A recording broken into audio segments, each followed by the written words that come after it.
tuning in to D4 Sports, Day Drinking with Don and Dustin. I'm Don.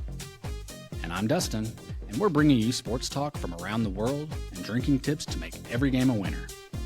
We appreciate you checking out our podcast. So now, Live from Lubbock, Texas, and London, England, this is D4.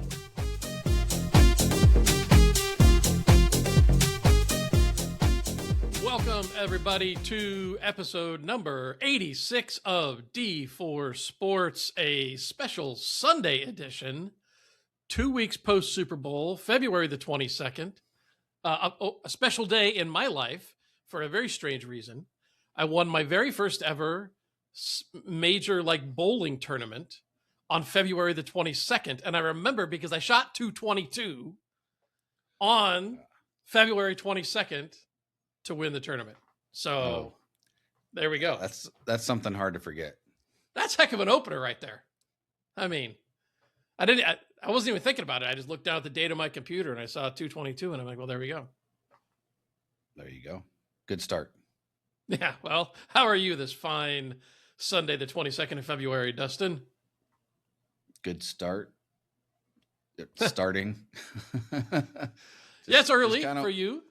Just kind of waking up. I mean, it is early, but it's not abnormal. I mean, it's abnormal to do the podcast this early. I've done it before, but yeah, 7 o'clock in the morning is not the ideal time that we normally do this, but I can do it. You know what they say: if you don't drink in the morning, if you don't start in the morning, you can't drink all day. So we'll see what you got here. I have heard that. Yes. No, you've practiced that at some point in your life. Anyway, we'll lay that. I may have heard it while participating. I don't know. Maybe fair enough. Fair enough. I have uttered it on occasion. But anyway, it's 1:15 for me, 1 o'clock in the afternoon. So, fine. You can see the bright sun. Well, I mean, silvery gray clouds anyway outside, but at least it's not yet raining today, which is a change. It rained earlier, so we got our rain for the day. Every single day so far this year, it's still been raining. We went yesterday. We had a lovely day out up to Oxford, and just muddy. In fact, I took a picture of. I might even take a little video of it. But there's a Christchurch College, one of the bigger colleges there in Oxford, has a big field, and it's actually called the Christchurch Meadow. And I honestly, it's a lake. It looks like a lake. You would never guess that was a meadow and not a lake. There's that much rain that has fallen already this year. But, what are you going to do? I guess it's winter in England, and that's what we get. But it would be nice to see the sun. We're getting ready to see the sun here sometime soon. Hoping it's going to happen. So that's good. We don't know what the weather's going to do in Lubbock. Yeah. Ever. Other than the wind's going to blow. Well, it was 80 the other day. Oh, nice. 50 yesterday. Uh-huh. And then the other day it was so windy that we couldn't see 20 feet in front of us because all the brown dirt blowing. Nice. It was 72 mile an hour gusts is what it got up to. That's plenty. That's booking it. Yeah, I can't say I miss the weather of Lubbock at all, to be frank. It doesn't sound appealing. So yeah. Well, when I have said before that it actually rains mud and people are like, no, it doesn't. I'm like, It does. Yeah, it does. I've seen it. It does. Yeah. Anyway, yeah, well, it doesn't rain mud here. It does get muddy because of the rain, but it's a slightly different thing. But yeah, again, London's not known for its weather, but we're gonna carry on, and a lot to talk about today. A lot happening in the sports world. 2 weeks post Super Bowl, and it's just amazing how quickly in the NFL world everything becomes all about the draft, and and I don't know if there's just too many sports writers, but it's like when 2 hours after the Super Bowl's over, it becomes who's on the trading block and who are the top free agents, and the stories are already there. It's just like I'm not even sure anymore. It's like maybe they just have all this stuff queued up and they're just waiting and they got to be first to the story. But I don't know. I feel like it's just a bit extreme. I don't know. I don't know about you on that, but I mean, I think Mel Kiper is chomping at the bits for the Super Bowl to be over. well, He's ready to go. of course he is.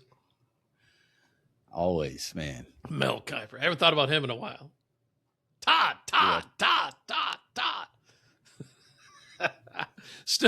Still one of the greatest Caliendo moments ever. His Mel Kiper impression is. I will say he pretty does spot his on. homework. Yeah. He knows the Well, guy that's ready to go in the 6th round of the of the draft. That's right. That played at Yeah, Norfolk State. As Right. the backup. And like his hand measurements, right? Which might be a little Right. small, which is why he's dropped from the 4th round prospect to a 6th round. That's right. I don't even know. Yeah. Well, that one and the social media people who were just like, oh, thank goodness baseball's back. And I'm like, it's spring training. All right. Like, hang on. You know, nobody celebrates the NFL preseason. I know It people didn't like end spring that training, good. but no. It's It didn't end so good that we're now wanting baseball to be back. yeah. I mean, yes, people are. I'm telling you, people, the baseball fans are. The Dodger fans. Well, look, we'll have plenty of time to talk about baseball. Obviously, as the season is getting started, and we'll grind on with 15 games a day for the next whatever from now until November. But Maybe yeah, I can challenge myself to actually follow it and be in the know with baseball this year. well, hey, we all have to set our goals. You got. I've got some good NBA stuff for you too, so we'll talk about them. Who, of course, are starting the final third. There's 25 games roughly left in the season, so that's kind of heating up. I am obviously I'm wearing my Millwall sweater, my Millwall shirt today and we'll talk about them a little later because after a disappointing weekend, I feel like they need all the love and support they can get. So that's where we are with that. But yeah, so lots happening. But I want to start, and we'll jump right into the drinks of the day. And I gotta tell you a story. I don't think I told you this. Maybe I did. I don't remember if I did or not. But earlier this week, I had arguably one of the greatest cocktail mishaps of my life. And which I don't have many because, generally you just, a bad cocktail is a cocktail. So you're going to drink it. But I'm making a Manhattan at home, right? So, and a Manhattan is really simple. It's 2 parts whiskey, 1 part sweet vermouth, a couple of dashes of bitters, and then if you got them, a nice brandied cherry as a garnish, right?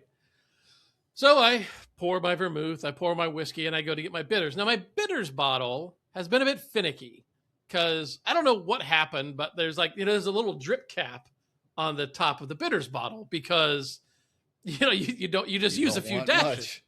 No.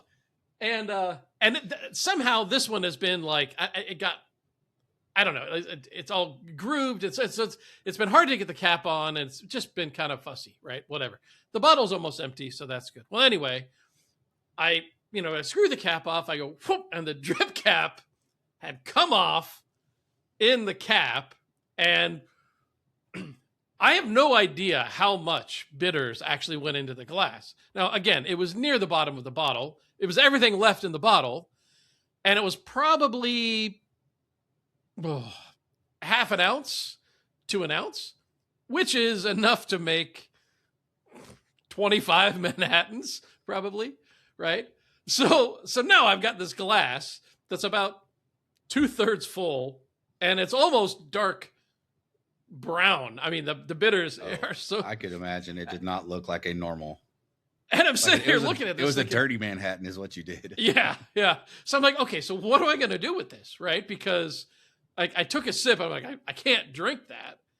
And I'm like, to dilute it, I would have had a liter of Manhattan. So, which John Woodard affectionately said, it is making a super big gulp Manhattan, which I did not do. But what I figured was this. I was like, well, the only 3 things in there are whiskey, vermouth, and bitters. And none of those spoil, right? That's the beauty of liquor, is that the alcohol content is high enough that vermouth would if you let it sit on the counter for months.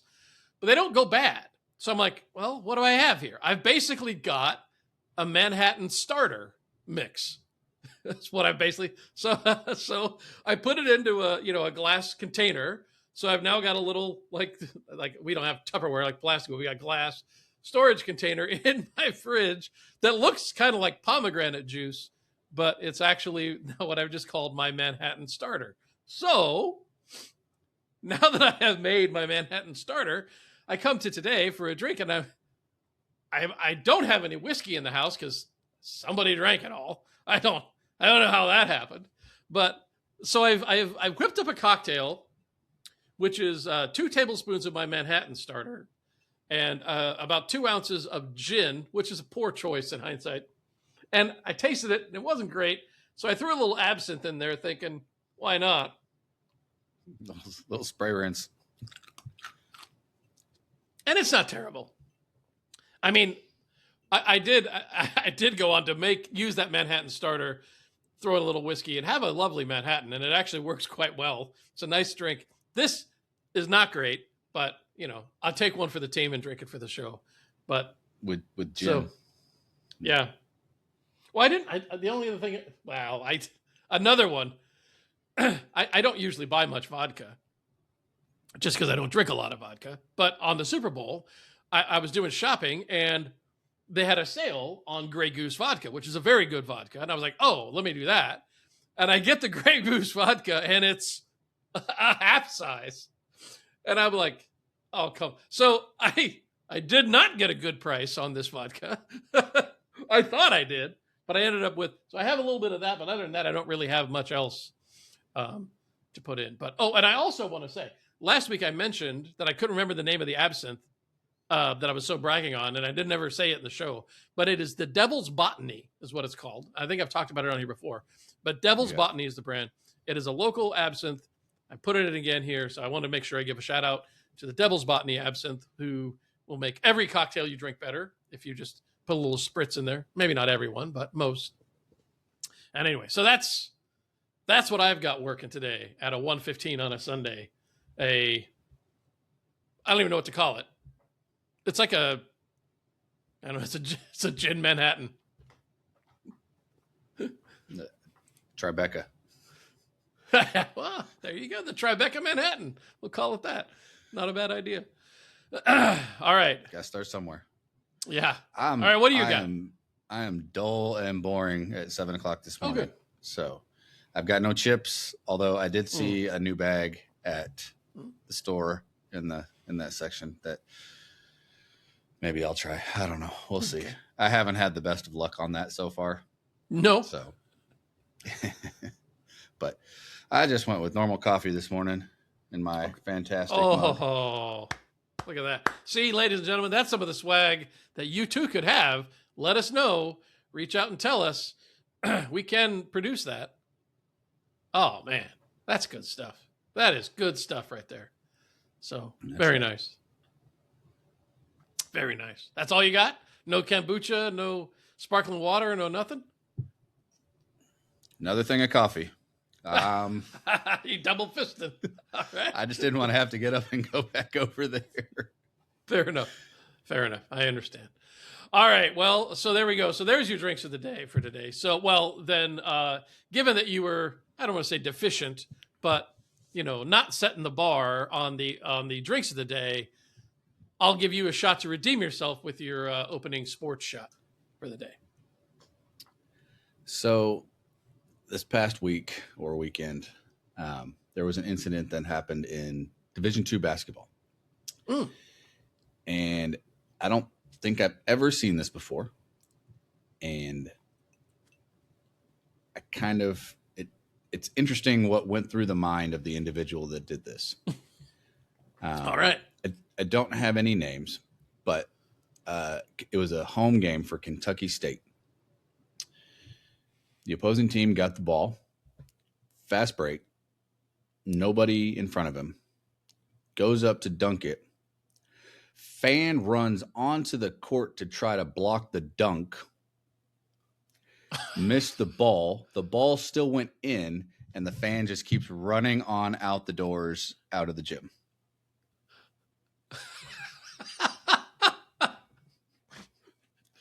Never seen it. Never. I mean, I've seen people run on the court. I've seen, Like during the game. well, I mean, I've seen they rush the court. Well, they've rushed the court, but not in person. But I've seen people run on the court, like NBA games, like the streakers, or but like not go for the ball. No, not go for the ball. Yeah, I've never seen anybody go for the ball. Yeah, I've seen coaches or players try to trip like people in football or basketball too. Yeah. I've seen where a coach, Jason Kidd, acted like the ref. He was holding a drink and he purposefully kind of he was out of timeouts, purposefully ran into the ref, spilled his drinks, got his team over while they were wiping up the water or the whatever it was. I mean, that's creative.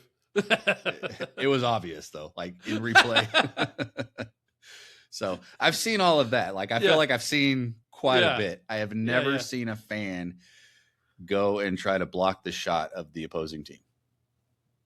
No, never seen it. Although in reading the article, the person writing the article was like, I mean, this is Division II basketball. They should allow for one game a year to have a fan try it at any given point just to see what happens. I'm like, that's not a player safety threat at all. Yeah. Well, that's a wrinkle. That's, I mean, I guess, I've seen in baseball, like the famous clip of like George Brett, where he charges. I've seen guys like while the game's going on, like the pitcher's got the ball and somebody just flips out and charges out of the dugout. But then the game's not actually. I don't know that. Yeah, I've ever seen. Have you ever seen the soccer clip about the fan that is wearing the same color as the team, runs out onto the field, kicks it, scores the goal? He scores the goal, and nobody knew about it. Like even the players. So he runs and he does the knee slide, and the players get around him and start cheering with him, and then nice. Yeah. No, I have not. I have not seen that. I've seen it, and I'll send it to you. Oh, nice. Well, I have a story, a college basketball story, and since you went there, I will go there as well. And this involves the St. Louis University Billikens. Did you see the end of their game this week? I feel like I know the story, but my brain's not working. There's about 2 seconds left. SLU was down in the game, but came back, and they're up 14 points or something. It's like 2 seconds left in the game. The SLU players going to dribble the ball. They're playing Virginia Commonwealth. They're going to dribble the ball out of just to run out the clock, and the Virginia Commonwealth guy comes up and like steals it. And they're down 18 points with 2 seconds. It's kind of, and so one of the bigger guys on SLU comes over and just lays into him, just knocks him into the scorer's table basically. At which point, of course, pandemonium breaks out. All the benches clear. There's a big fight that goes on. A bunch of people well, here's basically Virginia Commonwealth's entire bench got ejected, as did all but 2 players on SLU's bench, as well as some other starters. So for the final, it was only 1.1 seconds, but for the final 1.1 seconds, the Billikens only had 6 players available, and VCU only had 4. So they actually technically finished the game with only 4 players in the game after the SLU and VCU brawl. And it's the kind of thing I'm here for, right? I mean, this is, I did see the headline. I didn't read exactly why. I mean, there's those unwritten rules in sports, right? And I feel like that individual that threw the player felt like a line had been crossed. Like, you just don't do that. I mean, it was 18 points, but yeah.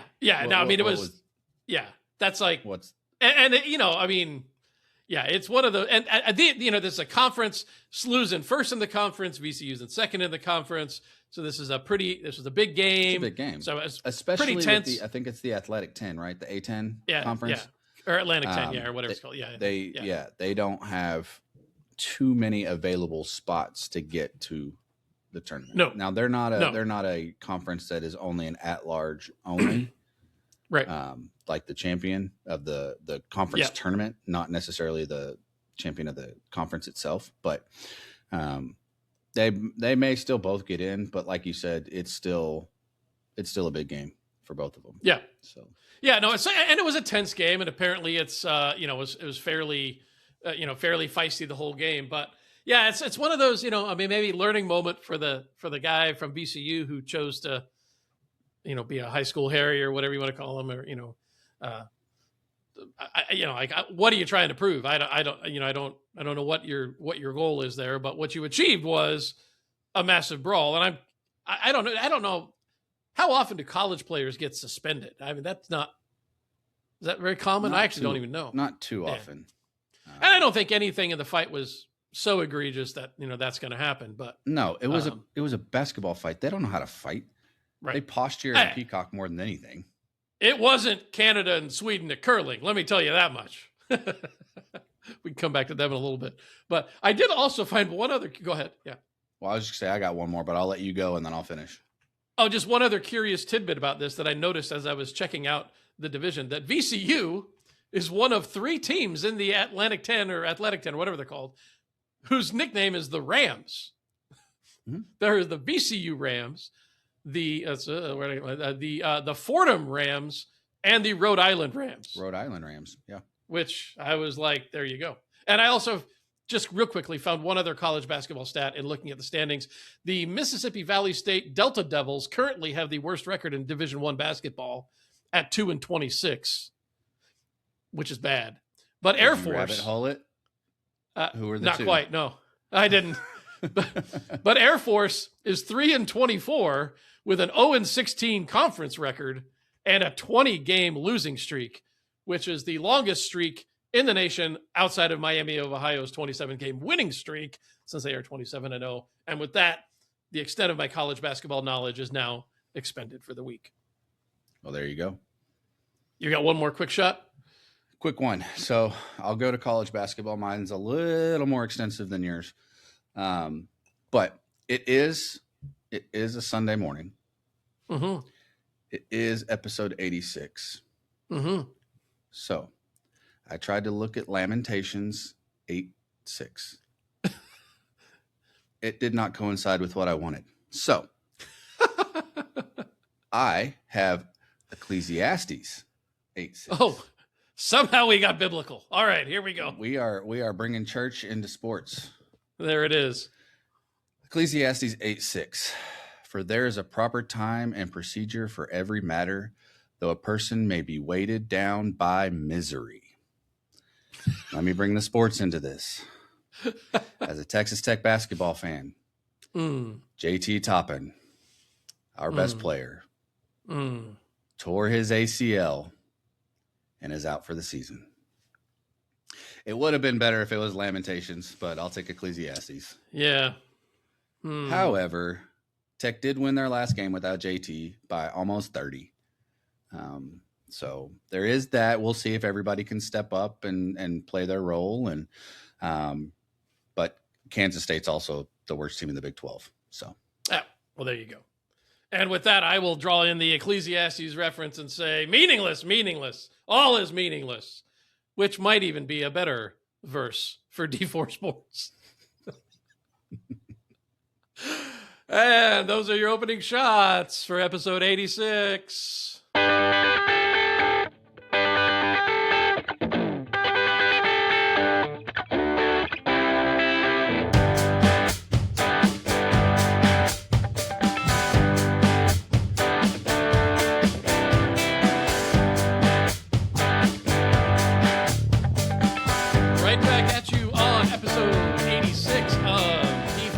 And it's time now to turn our attention to D4 business, and we'll start with Millwall because they've been our team. And again, I'm repping everything I can today. I'm going to take this. I'm getting a little hot here. Sun's coming through the windows, so we'll lay the Millwall scarf aside for now. But yeah, it's a nice shirt. Yeah, I did. Where'd I get it? I don't even know. I don't know. Probably the same time as the Buckies. Probably. Okay, you gave it to me. Thank you very much.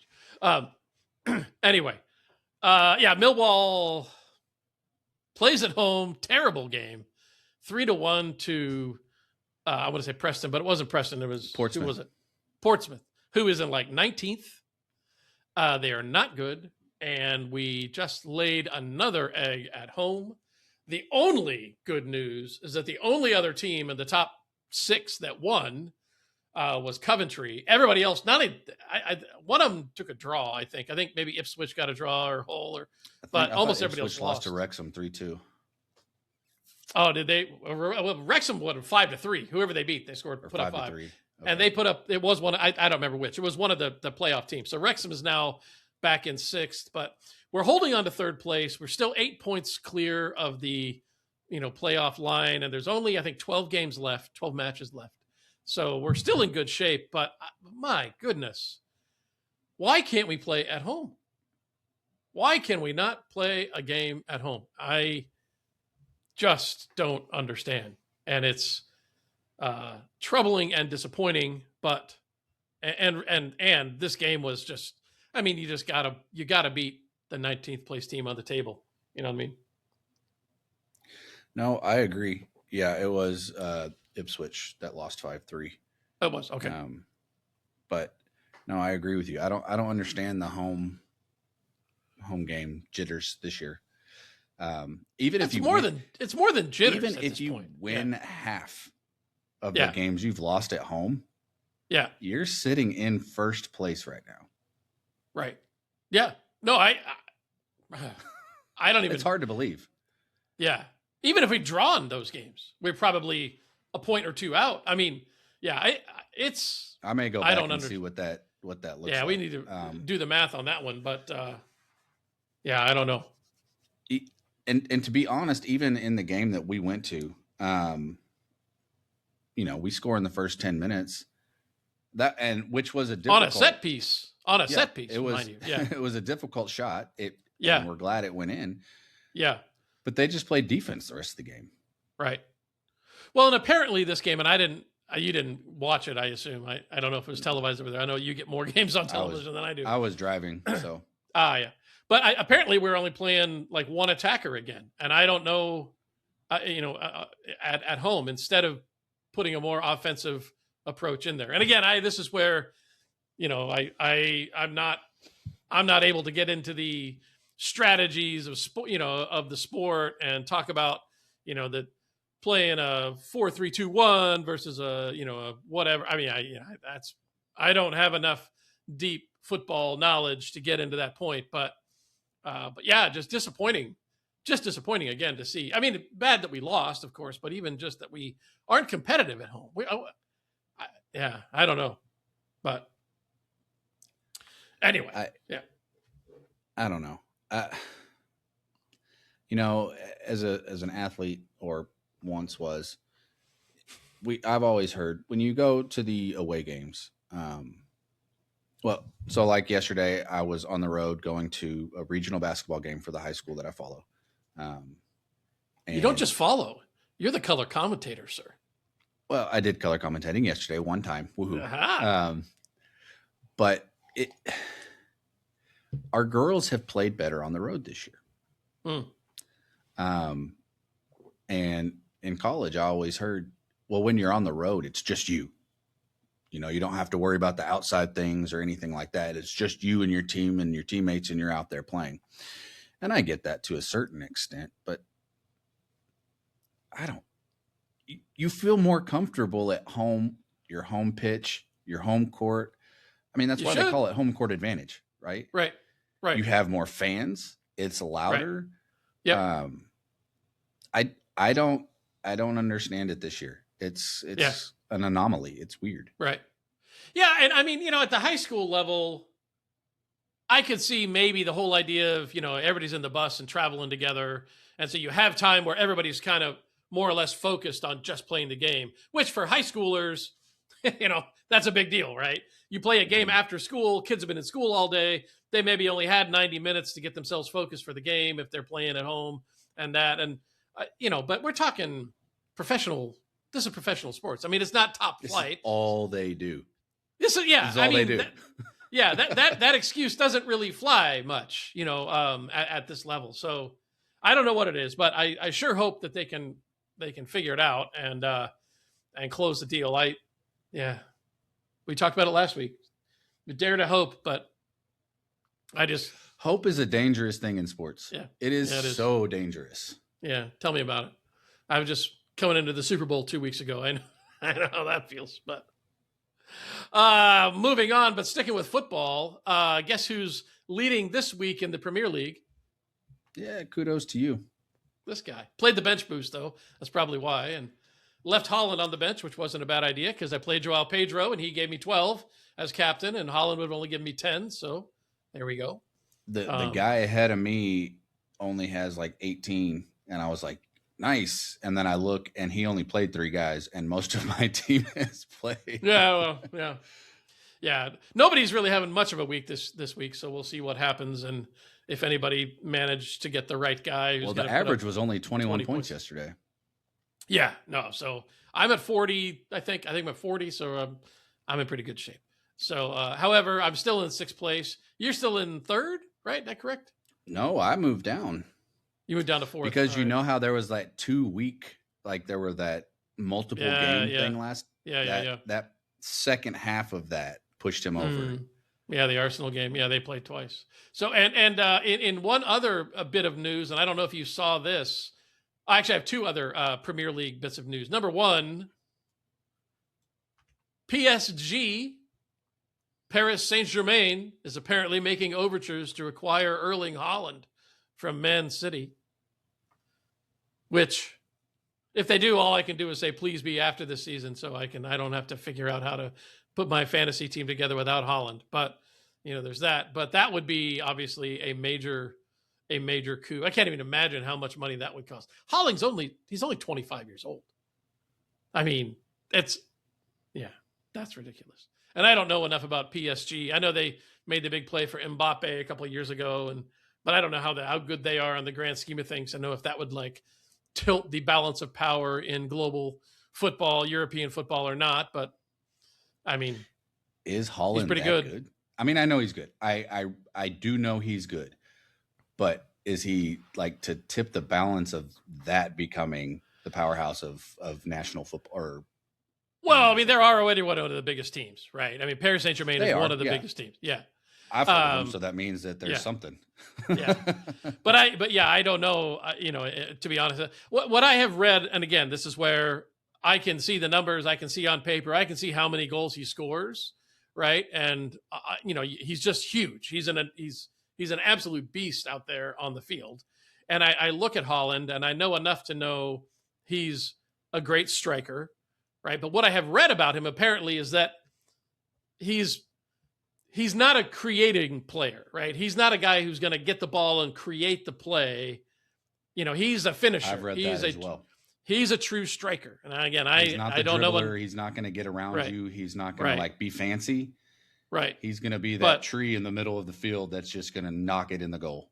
He's the finisher, right? And, the question about what is PSG's team like, could he be that finisher with a team like PSG who has a lot of talent? They can feed the ball to him, and then he just dumps it in. I don't know. Maybe. And I know even less about soccer than you. But my question is, as in knowing sports and in knowing athletes and all that, he's not just a goal scorer. He is somebody that you have to pay attention to. Right. Whether he has the ball or not. And I think that plays a big part in soccer is that wherever he's moving on the field, on the pitch, the other team has to know where he is at all times, not just so he can even move himself to a certain position to get other guys open or to allow for the open, one-on-ones versus, coming with a double team or something. I don't know enough about soccer, but I do know enough that you can play chess and move pieces, and he's such a big piece that he can allow for teams to get better just based off him being on the field. Exactly. Yeah, I think you're right about that. And again, what that does for a team like Paris Saint-Germain, and what would it do to Man City to lose him? is also maybe another interesting question. Right. So Man City is so loaded with stars and star power that, they're just spoiled over there Well, because they spend they so much lose money. Holland. Let's just switch Millwall and them, and we'll go to Premier League. They can come down. Yeah. I don't think they're going to do that. I think Just a we should guess. make a push for Holland. If I'm being honest, I think we really. How awesome. Let's Could turn you Premier League imagine? on its head. Erling Haaland on a championship club. Oh, How man. fun would it be for like a couple guys to just be like, hey, let's just do this for a year and see what happens. Let's go down a league or two, join a team. If they paid him enough, they might be willing to do it. I don't know. One other note here on the Premier League. James Milner. You know who James Milner is? I don't. James Milner, I don't know him either, but he is 40 years old. And he started yesterday for Brighton, which was his 654th Premier League appearance, which is a record. And he also then is the second oldest goal scorer in the history of the Premier League. And he's also the second youngest goal scorer in the history of the Premier League, because this is his 24th season in the Premier League, which is also a record. So good on him. I don't really know how good James Milner is, but he sounds like he gets the LeBron award, if for nothing else, than for just playing a very, very, very, very long time. Is his son on the team? That might be. I don't know. All right. I got a couple of other tidbits here that I can throw in for some not official D4 business, but places where I don't know where else to put it on the podcast. You got any other D4 business before I go that way? Wait, when does March Madness start? Well, that's what I was going to bring up. So Okay. March Madness, the first weekend is the 19th, 20th, 21st, 22nd. Okay. So that's going to be your first weekend. Thursday. So Selection Sunday is going to be the Sunday before the 19th. So 18th, so 15th, March 15th. Okay. All right. Yeah. So we will. Oh. we will get our game up and running and make sure that all loyal D4 fans are aware as we go. I just tried to give the only history I knew. So that's my Tom Holland pitch for the show.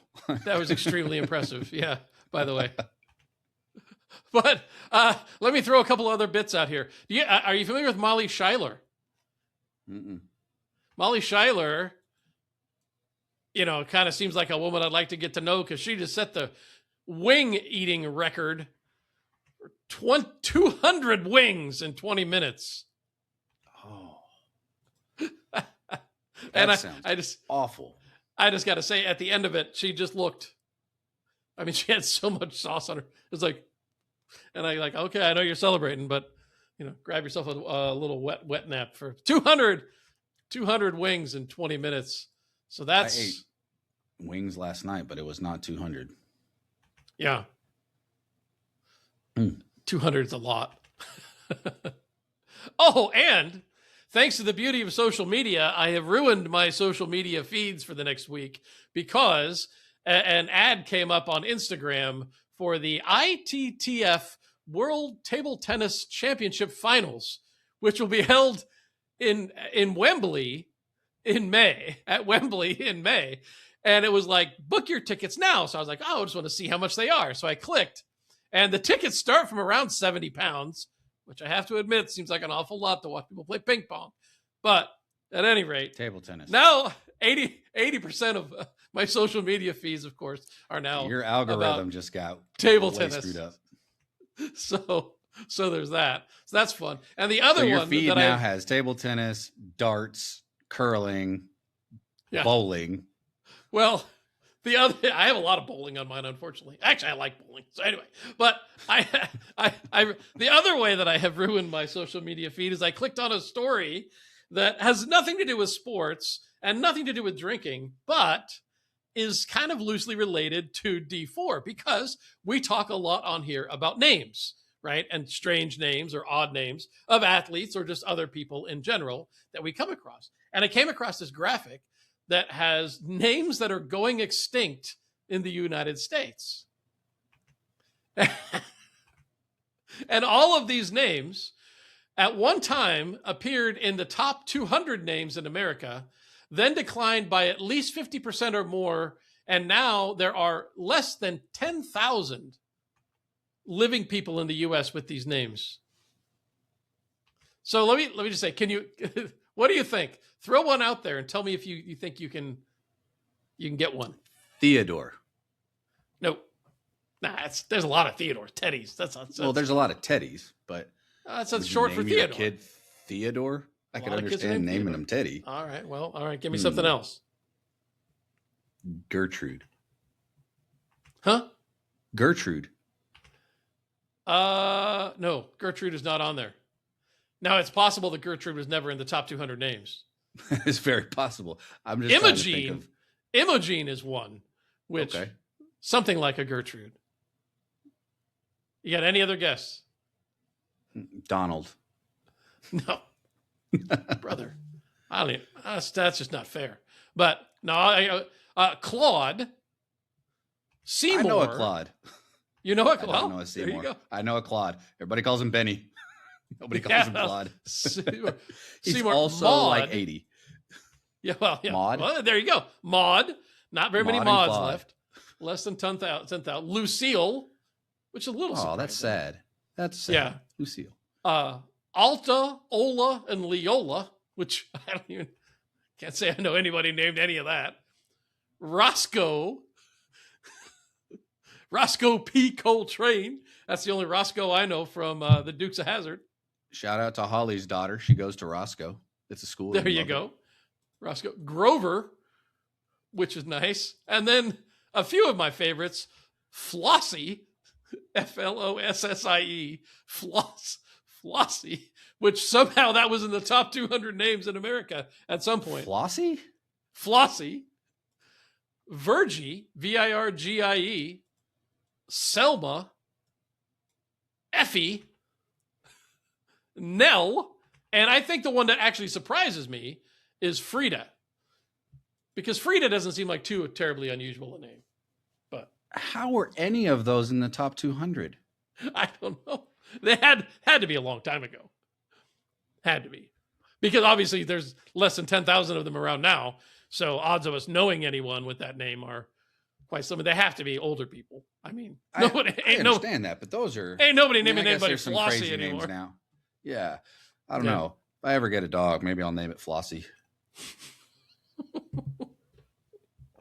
Anyway. So that also will ruin my social media timeline for a while. I'll get some nice demographic studies for us to talk about. Anything else? Anything else you got? No. All right. And with that, we will bring D4 Business to a close on episode 86 of D4 Sports.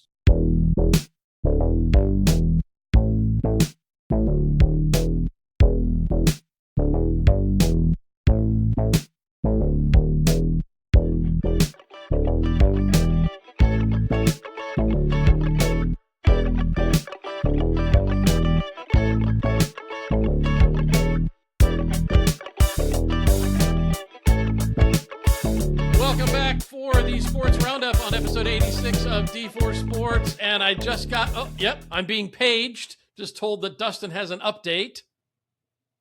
Dustin? So this being episode 86, and the quick 30 seconds, minute that we give ourselves in between, the segments, I glanced at 1986 top 100 names of babies. Where's Flossie?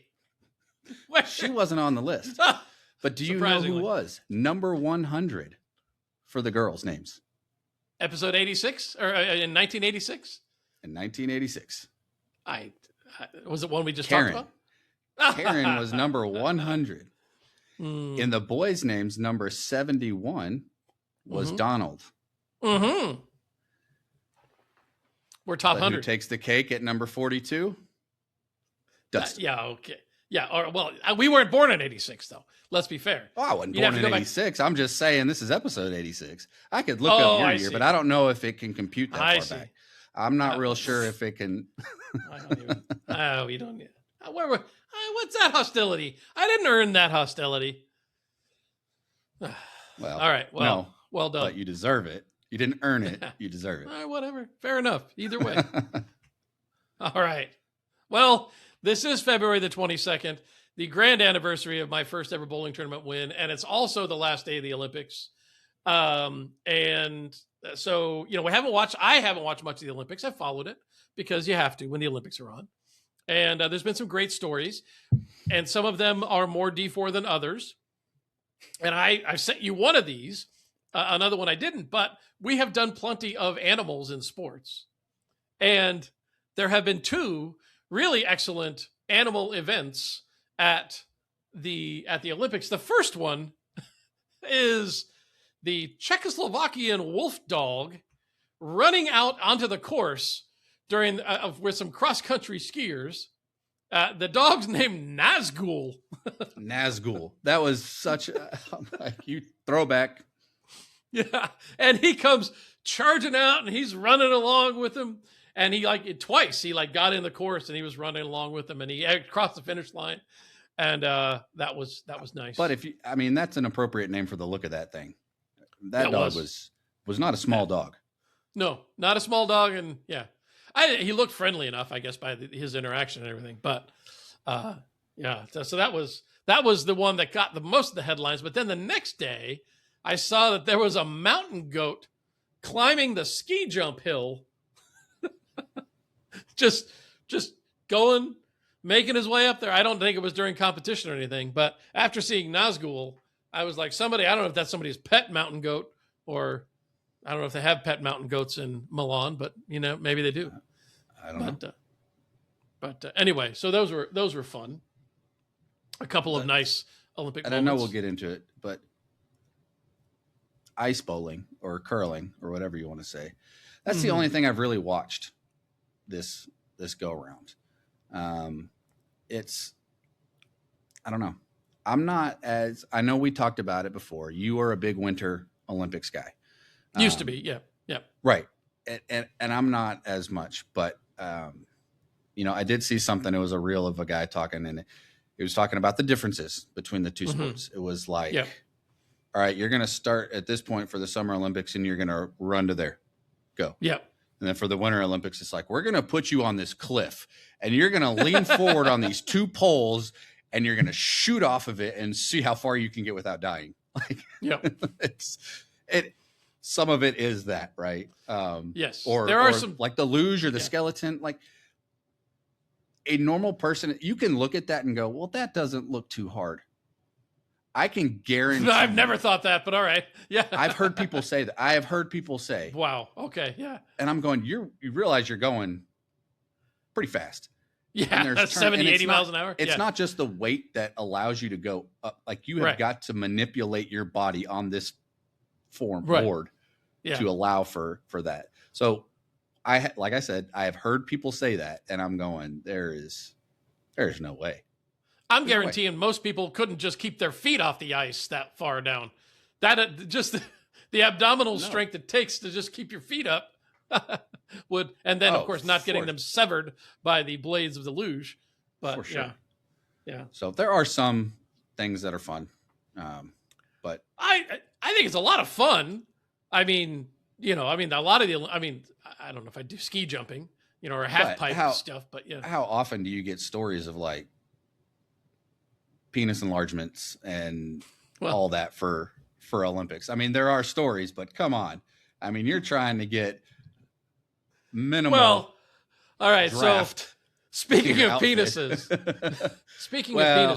if we were, how much we were talking about it. One of the stories I had for the Olympics is, okay, the Olympic villages are curious places, right?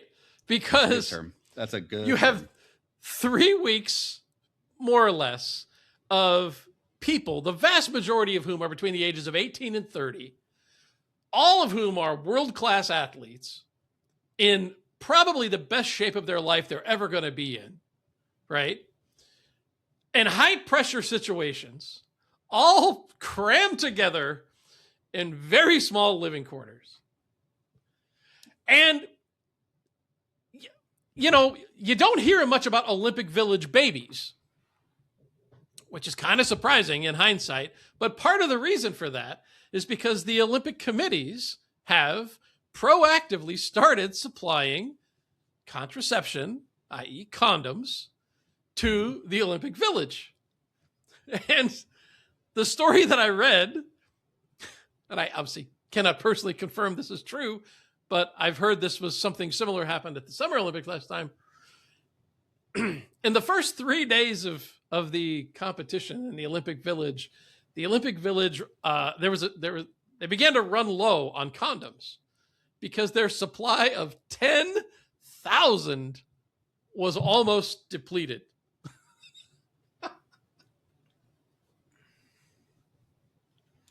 Yeah, I heard they were starting that in the last Summer Olympics. Was 3 days in that for the athletes. 10,000 condoms. And I just got to say, the Olympic Village sounds like a heck of a place to me. It's something. All right, so to sports.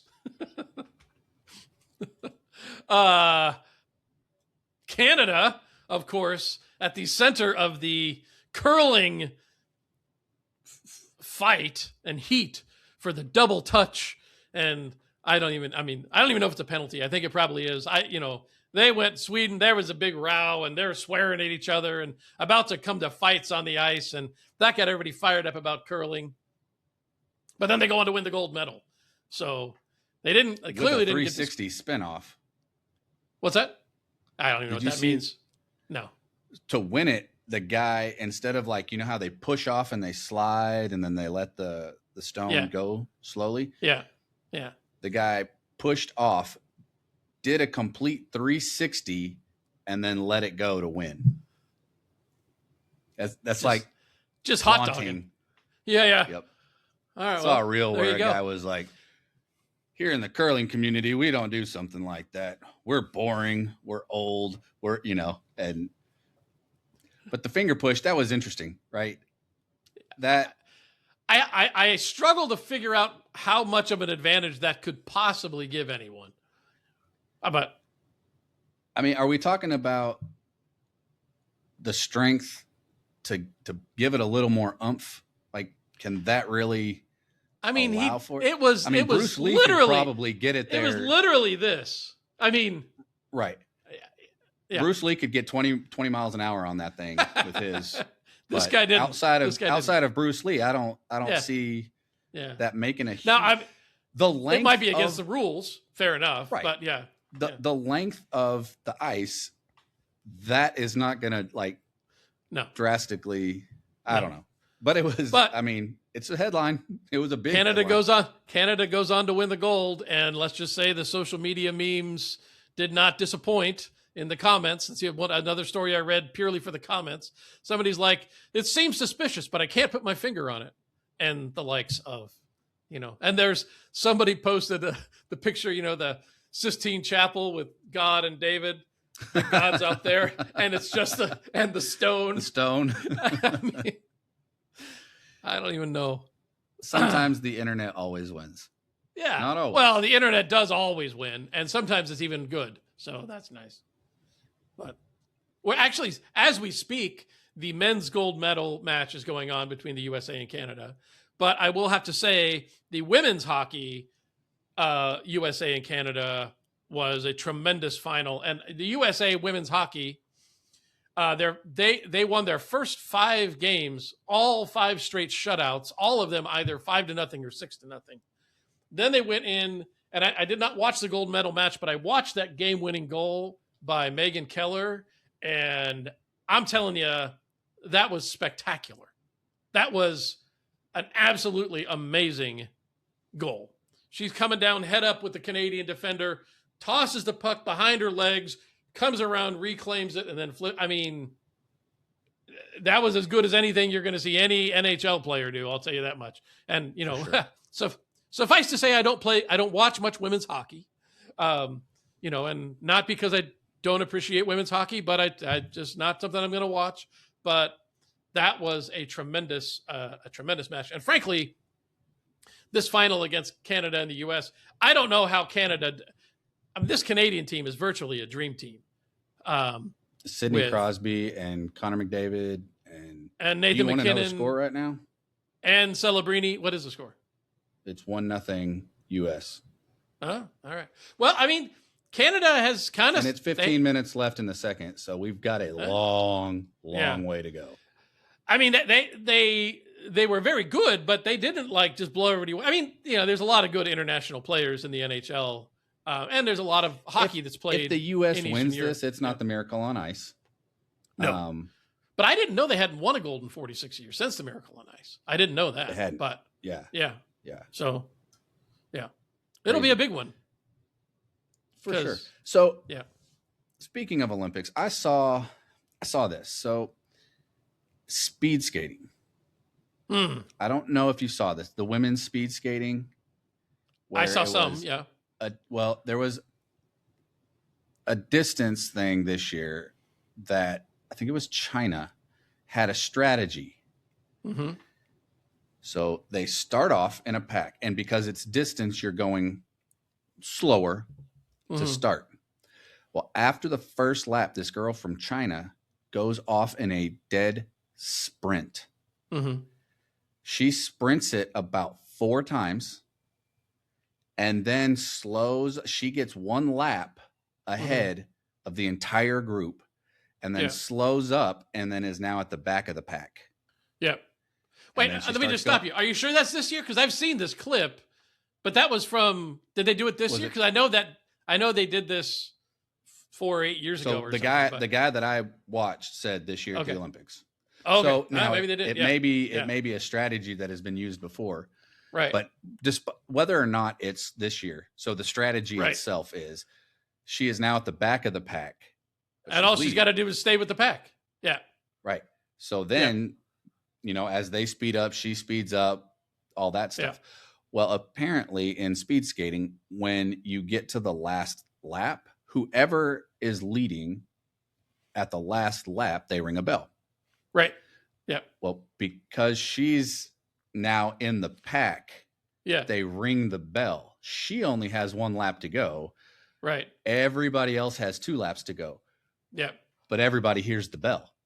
Right. So they all think they have a lap to go because they may not be counting. May not be counting how many laps. They're just waiting for that bell. Right. Yeah. So everybody hears the bell. Well, she doesn't have to full out sprint, but everybody thinks they only have 1 lap. So everybody finishes. So she finishes and gets first without having to really try at the end. Right. But here's the kicker. Everybody else thinks that they're done. And stands up and slows down. There was another girl in that group from China that kept going and ended up getting second.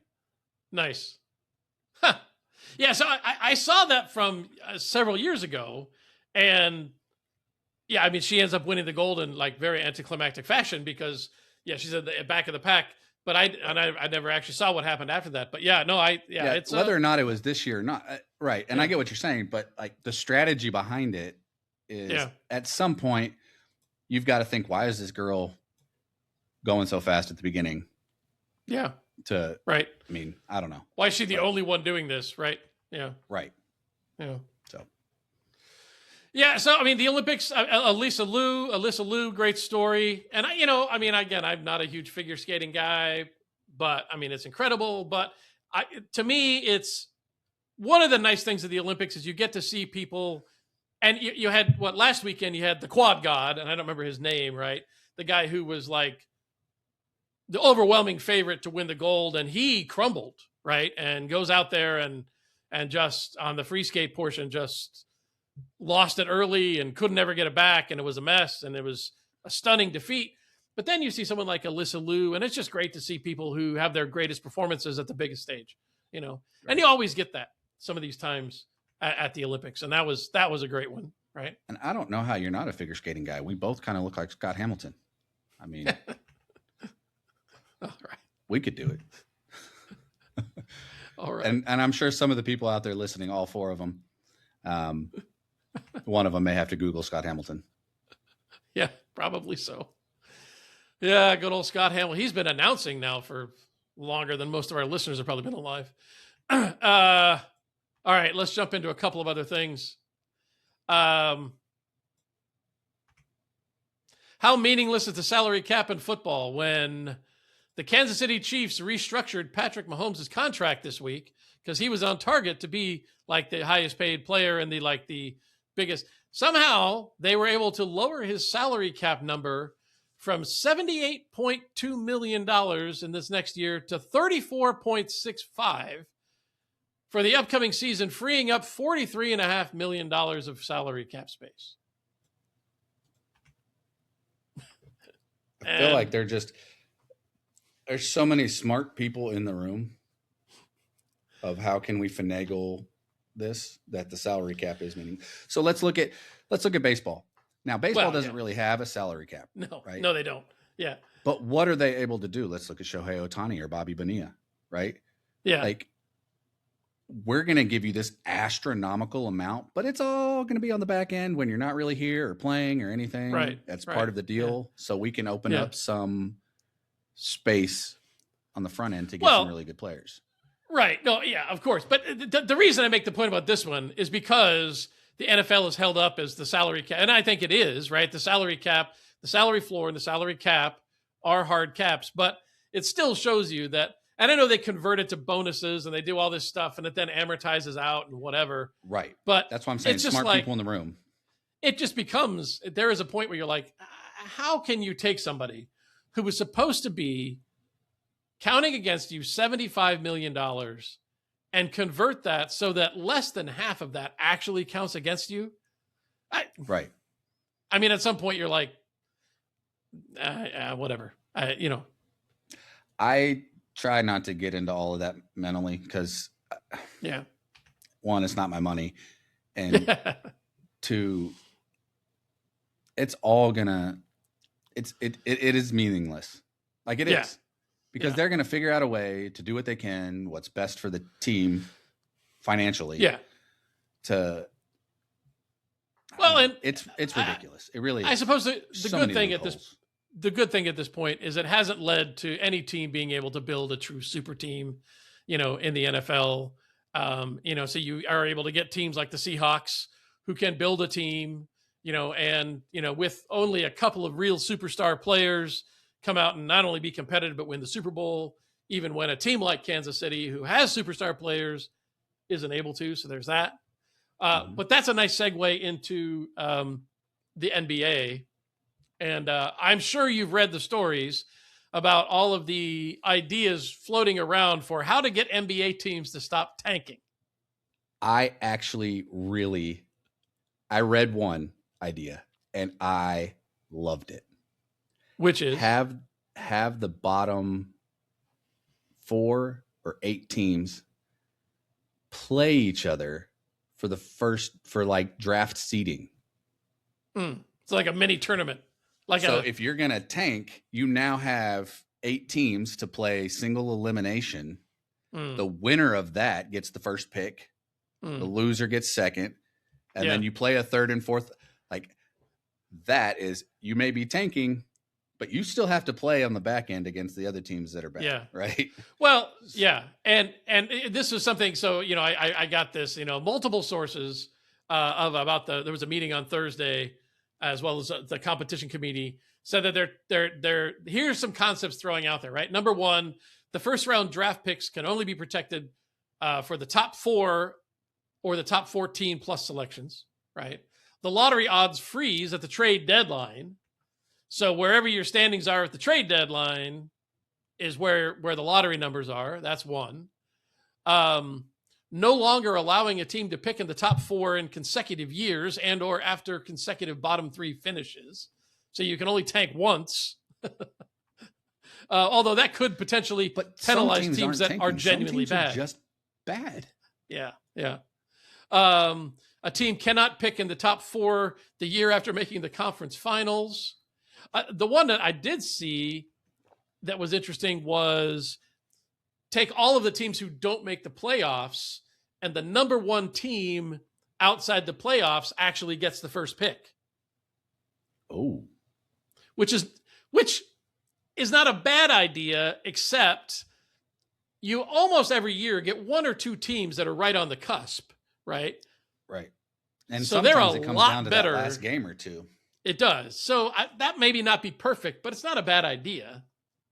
Right. I do like your idea of like a consolation tournament. You could do a single elimination consolation tournament with every team that doesn't make the playoffs, and whoever wins that gets the number one. I like that idea, and however that results come out. But I think the thing I took away from it is like, this is the status of the NBA, where you literally are having to, and I just got to say, it doesn't say much for the health of the league. Mm-mm. When that's the biggest takeaway. And I agree with you on that. That is this is where we are with the NBA. Yeah.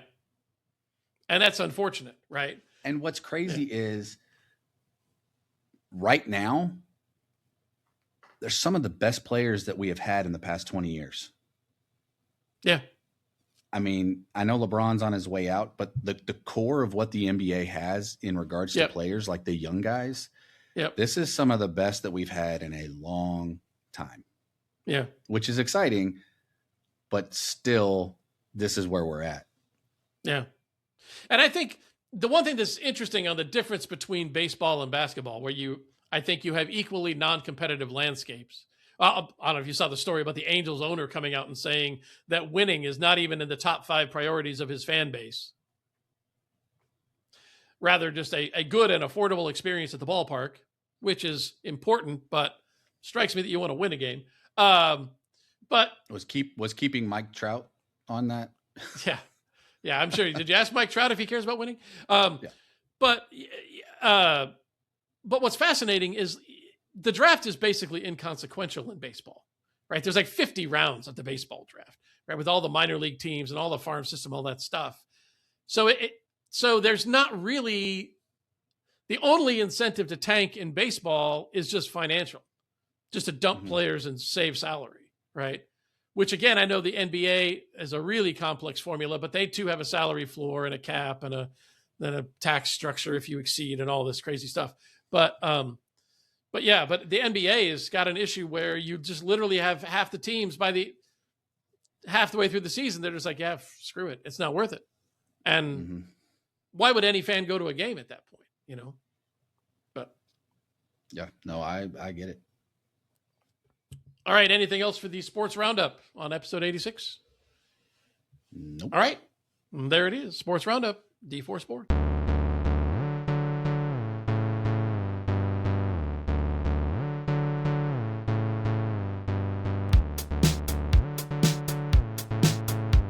Time to bring it home on episode 86 of D4 Sports, Dustin. And, we always do our last calls. I wanted to say we were just talking about kind of some upcoming things that we are doing in our own personal lives. And I am actually next weekend, and I will bring back highlights, whatever I can muster. I'm going to Budapest for a few days for work. And my wife actually has recently gotten a job, and she works with somebody who is Hungarian. And, nice. And the woman she just came back from Budapest and brought her a piece of candy. She said, oh, this is a traditional like Hungarian candy. My wife said she wasn't interested. She gave it to me, and I ate it. A little chocolate. It was fine. Hazelnut. You big hazelnut fan?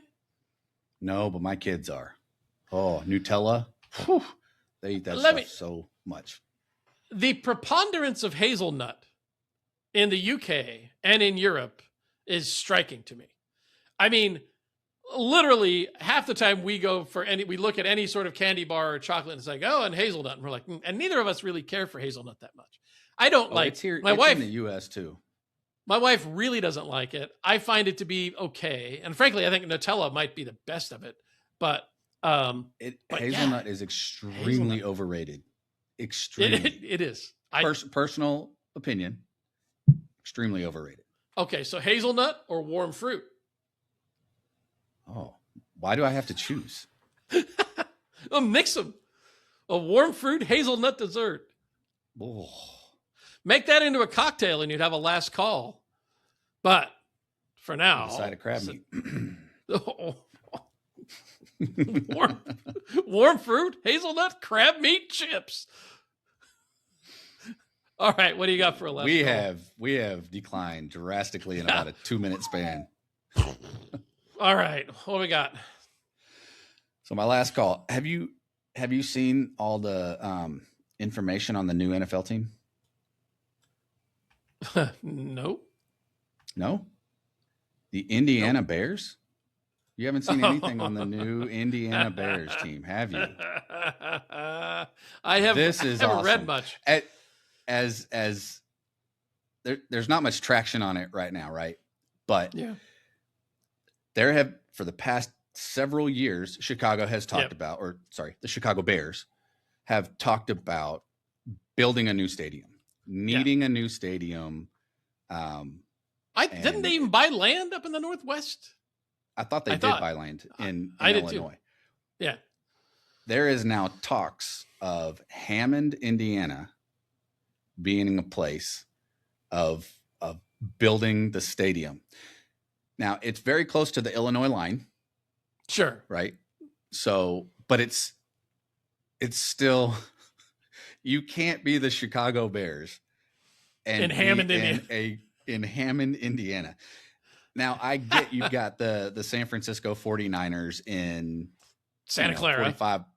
45 miles south of San Francisco. Yeah. You're still in California and you're still semi in the Bay Area with that. Oh, it's definitely the Bay Area. And people do, to be fair, call it the San Francisco Bay Area. But the Oakland Raiders were right across the bay, also in the San Francisco Bay Area. So there's that. Right. Yeah. But you can't say Chicago Bears. You can't even say the Illinois Bears. No. Well, and see, Indiana. this is where, like, they don't call them the Boston Patriots. They call them the New England Patriots because they are about the same distance outside of Boston as Santa Clara is from San Francisco in Foxborough. Correct. Yeah, Foxborough. Which is definitely a suburb. And, they call them the New England Patriots, but Foxborough's still in Massachusetts. It is. Right? So it's kind of what I'm getting at here. Yeah. Well, I'm thinking, so you got the Kansas City Chiefs, but it's technically Kansas City, Missouri. So although they might be moving to Kansas City, Kansas now, there's that happening. But still the same city, different states, same city name. I'm trying to think if there's, well, you got the New York Giants and the New York Jets, and they both play in New Jersey. Now, granted, it's a subway ride away, or a train ride away, so it's not far, and it's still definitely in the metro area. But to be fair, and there was one sports writer used to call them Jersey A and Jersey B just to be punky. But this is the Bears. Yeah, the pride of Illinois, Hammond, Indiana. Hammond, Indiana. The Hammond think Bears. That's terrible. It's funny. That's funny. Yeah. All right. Well, I got two quick ones. Neither of them are terribly profound or funny, I don't think. But the first one, Baylor baseball got off to a big start this season. Did you see this? I don't know if it was the first game of the season, but one of the first game of the seasons, Tice Armstrong, who I have no idea who he is. I saw it. Three grand slams in the game. Not 3 home runs, 3 grand slams, which is ridiculous. The odds to get the bases loaded 3 times in a game, just in a game in general, with any individual batter coming up. Yeah. Yeah. Oh, yeah. I would venture that a bunch of players go an entire season without coming up with the bases loaded 3 times. I think I may ask. So Holly's taking a math class right now. Okay. She just went over, and she's going to hate me for saying this. She just went over probability. Oh, yeah. I may see if she can come up with a probability problem and see where it's got to be low. Hitting for the cycle is astronomically hard. Right. Yeah. That doesn't even come close. Well, no, because the cycle is not dependent upon anybody else being on base, right? That's just a single, double, triple home run in a game. Right. Yep. So it's it doesn't individual act. Exactly. And grand slam obviously isn't, because there have to be the bases loaded. So yeah. So that was 3 something. Times. Yeah. 3 times in one game. And then I don't know if you've seen this, but corporate sponsorships are coming to college jerseys, college football in particular. Have you seen any of this? I saw a headline It's inevitable. The first one I saw advertised was for LSU. And LSU has this, apparently going to have this patch now on their sleeve and on their shoulder for the corporate powerhouse known as Woodside Energy. Woodside Energy. And,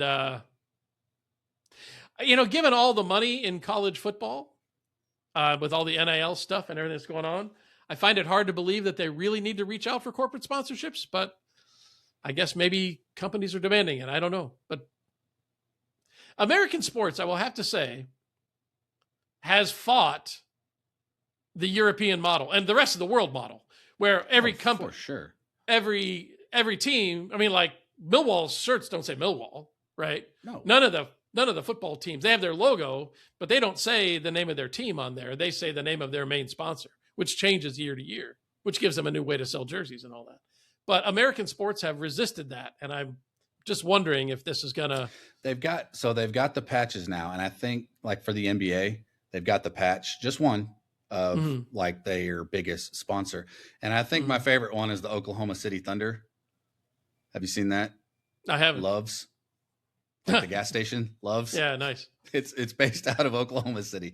That's my favorite. Nice. But I agree with you, is they have resisted the jersey sponsorship. Like they've done the stadiums, the gyms, the arenas, all that stuff. Even sponsorships within the timeouts. This timeout sponsored by, whatever, or all of that in name only. Yeah. But now it's starting to be hit the jerseys, polarized that way. Yeah. We'll see what happens. But and speaking of that, the contract for Texas Tech and Jones AT&T Stadium ended this year. Oh. So I'm sure somebody's in the running for naming the stadium at Tech. I'm sure, especially it's been with the going on team for a couple that of we years. had last year and coming into this next year. Yeah. Of who it's going to be. But, some people are like, is it going to be the no-name stadium for a year or whatever? The Spanky's Burger Stadium. I think it's going to be Double Eagle Stadium. Buns over Texas. Buns over. That's right, baby. Your buns are buns up. Over Texas. Your buns are up. And that touchdown brought to you by Double Cheeseburger at Buns Over Texas. So to bring this to a close, who's our sponsor going to be? That's a good question. That's a good question. I do have to say, I was a little bit reprimanded the other day. We were talking about loyal listeners, and we did not mention Holly. Oh, so I do want to give Holly a shout out.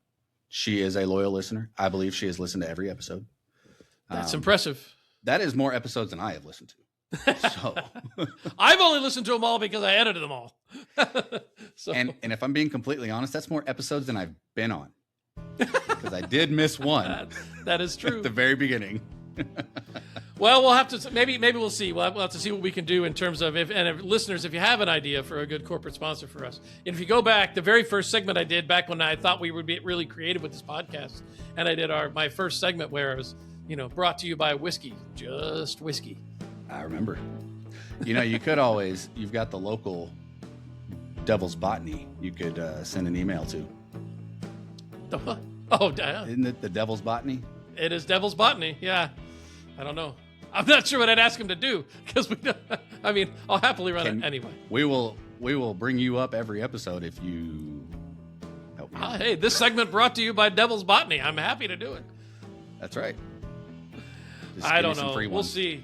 I don't know if we're ready for sponsorship. We've only done 86 episodes. But with that, we will bring episode 86 to a close. D4 still not tanking. Not tanking. We're a long way in. We're more than an NBA season in. We're still not tanking. So we're hanging in there. Playoffs. Or something. Top 1,500 sports podcasts at least. So we say. Anyway, until next time, good listeners, I say to you, D4 Sports is brought to you by Don and Dustin and by our sponsors, Sports and Day Drinking. Special thanks go to Trey Klein for providing the music behind D4, and all our friends and family for supporting us throughout this effort.